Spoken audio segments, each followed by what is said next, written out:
nagtaka ako dyan. Kasi kanina actually, may tumawag sa akin. Sabi, totoo ba? Break na si Bea at si Dom? Sabi ko, ha? Sabi ko, saan galing yan? Ang isang source. Wala na sila. Wala na sila. Ay. Yung Japan nila, huling post na nila yun.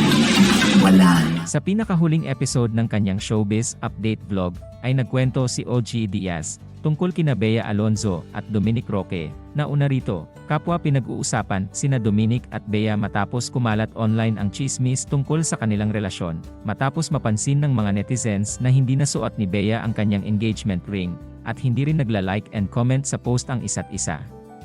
Napansin din na naka-off or limited na rin ang comment section sa post ni Dominic sa Instagram. Sa kanyang blog, sinabi ni OG na isa sa kanyang mga source ang nagsabing break na raw ang engaged couple bago pa tumungo papuntang Korea ang OG Diaz team.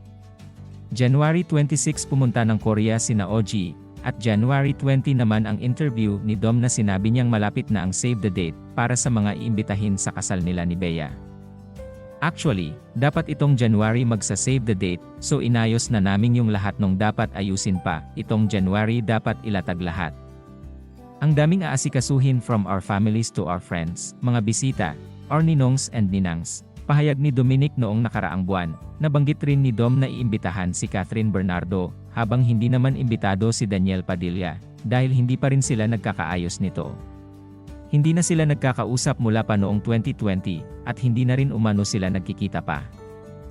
Sabihan na sila para makapaganda. Actually, dapat itong January, save the date. So inaayos na namin yung lahat ng dapat ayusin pa. Samantala sa latest interview kay Bea, ay pansin naman ng mga netizens na hindi raw nito binanggit ang name ni Dom. Nakukulangan din ang mga netizen sa naging sagot ni Bea dahil wala pa itong maibigay na information sa preparasyon ng kasal nila ni Dom. Wala pa. Ang halos tanging nasabi ni Bea nang tanungin sa isang latest interview ng Entertainment Press. Maging sa Valentine's Day ay wala pa rin daw plano sina Bea at Dom dahil sa kanilang mga schedule sa trabaho, wala pa rin talaga. Parang typing day nga namin yan eh. Sabi ni Bea, nang tanungin naman kung imbitado ang Kathniel, wala pa rin ang naging sagot ni Bea. Alam mo wala pa talaga so I can't tell you anything just yet, pahayag ni Bea. Alam mo wala pa talaga so I can't tell you anything just yet. Ayon kay OG, yun nga ang sabi ng aking source, ay sinusuyo pa rin ni Dominic Roque si Bea Alonzo. Ayon sa unang source ni OG, nakatakdang ituloy ang kasal, at nararanasan lang ni Bea ang wedding jitters kay Dominic. Yung isa sinasabi sa akin, natuloy naman daw yung kasal, pero baka lang daw may wedding jitters si Bea. Tapos yung isa naman nagsabi, siguro, ayaw munang i-discuss ni Bea. Gusto niya kasi may mystery hanggang sa maikasal sila, ani OG. Sa video, sinabi pa ni OG na nakarating sa kanya ang balita tungkol sa kasal, at ang destination wedding daw ay gaganapin ngayong September. Ang nakarating sa akin September ang kasal. Ang sabi sa akin sa Madrid. Spain ang kasal, pahayag nito. Gayunpaman, sinabi ng isang source ni OG na break na raw ang dalawa, at ang post nila sa Japan ang huling post nila bilang couple. Sabi ng isa kong source, wala na sila, hiwalay na sila.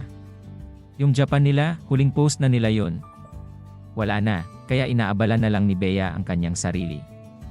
Binubisi na lang daw ni Bea ang kanyang sarili sabi niya, bago idinagdag yun nga ang sabi ng aking source, ay sinusuyo pa rin ni Dominic Roque, si Bea Alonzo para sila ay magkaayos. Yung sa Japan, hindi ko masyadong naramdaman yon. Parang wala, ano?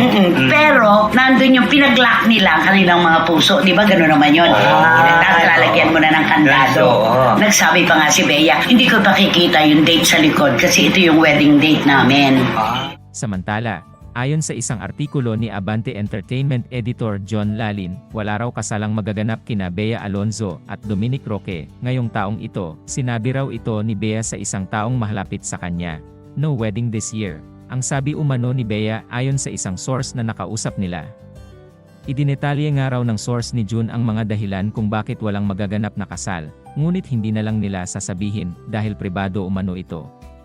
Ngunit nilinaw ng taong mahalapit kay Bea na no wedding this year, wala namang sinabing wala ng wedding.